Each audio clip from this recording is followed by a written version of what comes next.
Ini definisi gabut yang sebenarnya. Gue udah nggak ada kerjaan apa-apa, tapi Rizky tetap minta gue stay di sini. Dari tadi sih Comel kelihatan gelisah banget. Bolak-balik lihat HP terus. Pak Rizky, saya masih ada kerjaan nggak sih? Kalau emang udah nggak ada, saya boleh nggak izin keluar dulu? Siapa bilang ada tugas lagi? Saya mau minta kamu untuk ngebahas kerjaan besok. Dari tadi saya ngeliat kamu kayaknya gelisah banget. Ngeliat handphone terus. Kamu udah ada janji sama orang? Ya nggak ada janji sih, tapi kalau emang udah nggak ada kerjaan lagi, ya kan saya mending keluar dulu. Oke. Tugas kamu yang pertama, kamu siapin materi bahasan untuk meeting besok. Dan yang kedua, saya perhatiin semenjak Tristan pulang dari dinas, kamu jadi nggak fokus. Kenapa, Mel? Dan saya sudah ngasih tahu masalah ini ke Om Raymond. Saya nggak mau gara-gara kamu sibuk pacaran, nanti kerjaan kamu jadi nggak fokus dan akhirnya kerjaan kamu jadi berantakan. Pak Rizky, emang penting banget ya? Masalah kayak gini diaduin ke Degi saya? Ya jelas penting dong, Miss Mel. Semua kerjaan di kantor ini, itu saya punya tanggung jawab di depan Om Raymond. Kalau kerjaan saya jadi berantakan gara-gara anak buah saya nggak fokus dan lain sebagainya, saya juga nanti yang kena. Kamu itu anak buah saya, Mel. Jadi kamu juga tanggung jawab saya. Oke, Pak. Yaudah, sekarang kamu duduk, terus kamu selesain tugas. Kamu kerjain di sini aja, biar saya nanti bisa langsung cross check. Ya, siap, Pak. Sorry, Mel. Kalau gue harus tahan lo dengan cara seperti ini. Menurut gue ini cara yang terbaik. Biar lo nggak terus-terusan pikirin si Tristan, dan akhirnya lo nggak fokus sama pekerjaan. Miss Mel, saya mau izin ke toilet sebentar. Nanti saya balik lagi buat cross check hasilnya. Oke.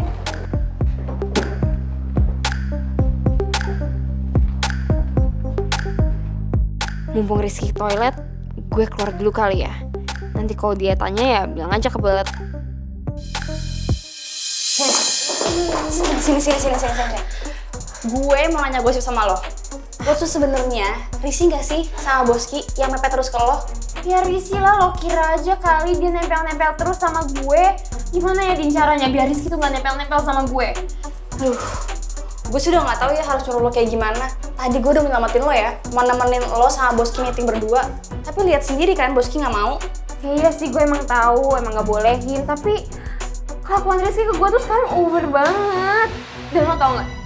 Rizky udah nembak gue. Wah, sumpah demi apa lo?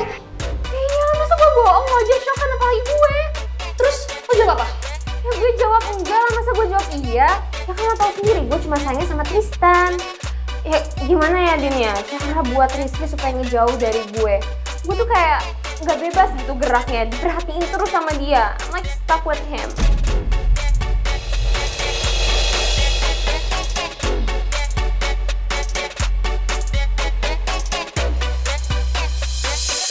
Gimana kalau lo pindah divisi aja? Bokap lo kan yang punya perusahaan. Lo kasih pengertian aja ke bokap lo. Pasti dia bakal ngerti. That's a good idea. Bener juga lo Din. Solusi dari gue cuma itu doang sih Mel. Solusi terbaik. Udahlah, yuk kita keluar. Yuk.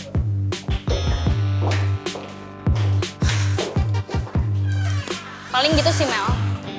Bener juga sih, pokoknya abis ini gue mau langsung ngomong ke bokap gue untuk ganti divisi. Biar gak usah urusan lagi tuh sama si Rizky. Sumpah ya, makin kesini tuh ya Rizky kayak makin over tau gak sama gue. Ya, saran gue gitu Mel. Pokoknya lo ngomong dulu sama bokap lo. Dan gue di sini bakal selalu dukung lo. Tenang aja. Thank you, Din. Yuk.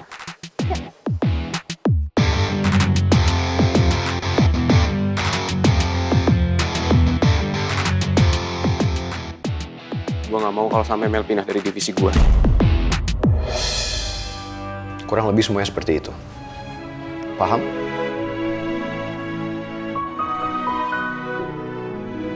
Oke, good. Tapi Tante Lisa itu kan licik. Ibu mohon sama kamu sayang. Kamu jangan pernah percaya dengan hasutan Tante Lisa ya. Jadi setelah dia di penjara, nggak mungkin Bu Lisa bakal diem aja. dia akan tetap membalaskan dendamnya ke Tante Nawang. Jadi satu pesan yang harus kamu ingat Put dari aku. Jangan pernah percaya sama omongannya Bu Lisa. Apapun omongannya. Kenapa omongan ibu sama Arga bisa sama persis ya? Apa jangan-jangan mereka berdua tahu sesuatu tentang Tante Lisa, tapi mereka nggak mau sampai aku yang tahu. Sayang, kamu dicatat semua minute of meeting ya kan? Sayang. Sayang.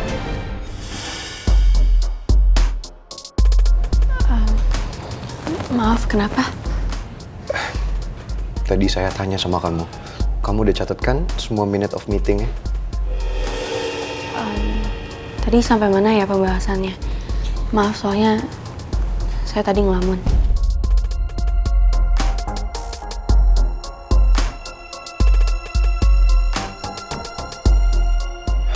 Hasan, Cinta, meetingnya sudah selesai. Kita lanjutin besok ya. Terima kasih.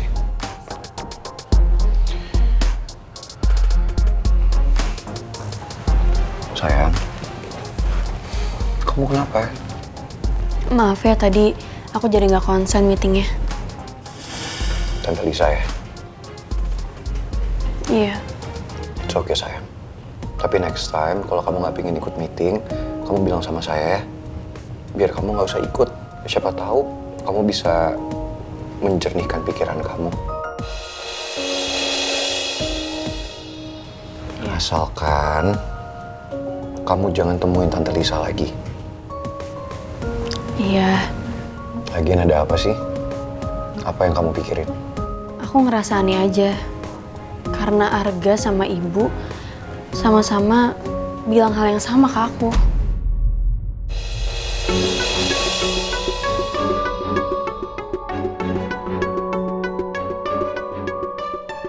Oke, sama gimana maksudnya?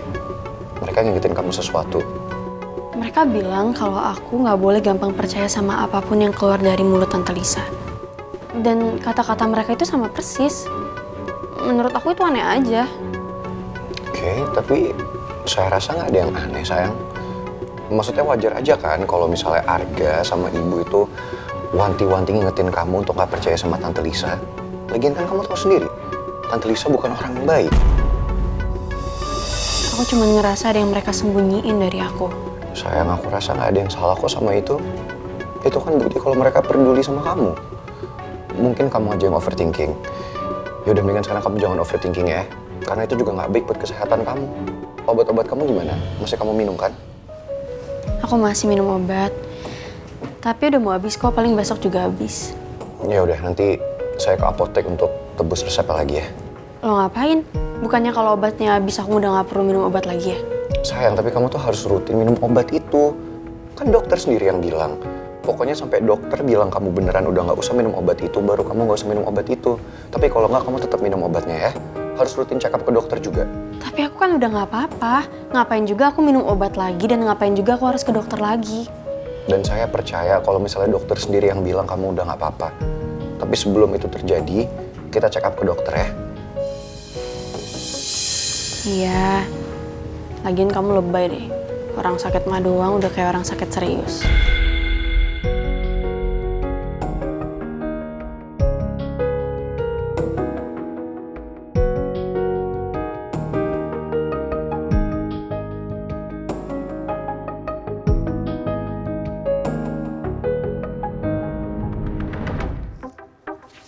Baik, Pak. Oke. Pak, kalau udah selesai ceknya kasih ke gue ya. Soalnya gue butuh beberapa data juga buat bahan-bahan meetingnya Pangeran nanti. Oke, siap.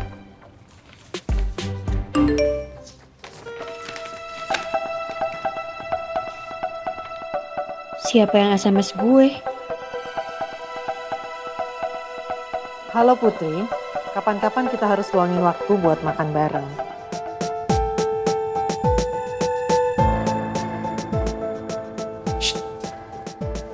Kenapa lo? Atau handphone langsung tegang gitu mukanya? Cuman SMS nggak penting aja. Hari gini masih SMS. Udah kayak mau nawarin kredit tau gak sih? Kenapa Tante Lisa jadi so deket gini ya sama gue? Tante Lisa lagi. Mau apa sih dia sebenarnya? Kenapa kamu nggak balas SMS saya? Saya itu nggak seburuk yang kamu pikir, Putri. Kamu harus percaya sama saya. Kita harus ketemu supaya bisa ngobrol dari hati ke hati. Sebenarnya apa sih mau Tante Lisa? Nggak jelas banget SMS gue kayak gini. Apalagi ibu juga udah wanti-wanti gue buat gak percaya gitu aja sama omongan Tante Lisa.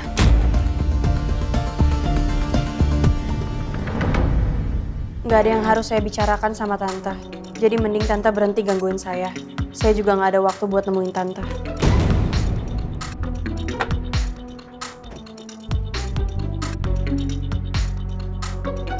Saya akan bikin kamu mau ketemu sama saya, Putri. Saya udah nggak sabar. Saya ingin kasih tahu kamu kalau saya adalah ibu kandung kamu.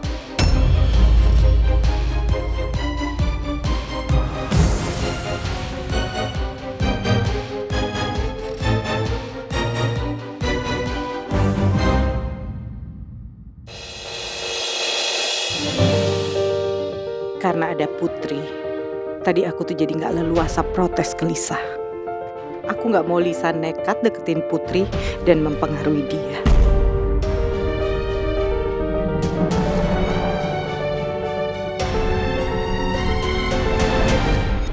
Saatnya kasih info ke Bu Lisa.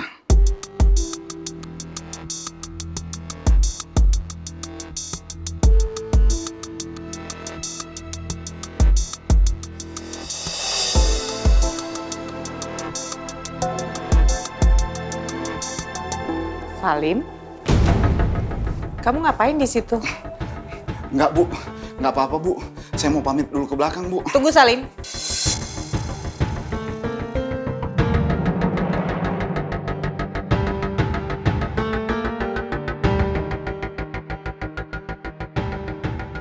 Dari tadi saya perhatiin kamu. Kamu tuh ngeliatin saya sama main handphone. Enggak, Bu. Coba saya lihat handphonenya. Enggak ada apa-apa, Bu, di handphone saya, Bu. Sini saya lihat, saya cek sendiri.